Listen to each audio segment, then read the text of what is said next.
Here's how to use Google Pay on your iPhone in 2025.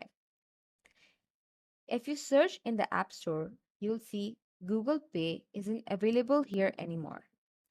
Instead, open Safari or any browser and search Google Pay. Tap the first result, pay.google.com, and it will load your Google Pay dashboard.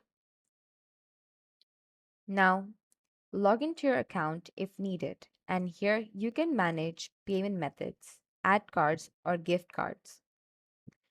Note that you can't tap to pay in stores using Google Pay on iPhone. You'll need Apple Pay for that. But this is perfect for managing your Google Pay info, sending money, or viewing transactions. That's how to access and use Google Pay on iPhone via browser. Hope this helped.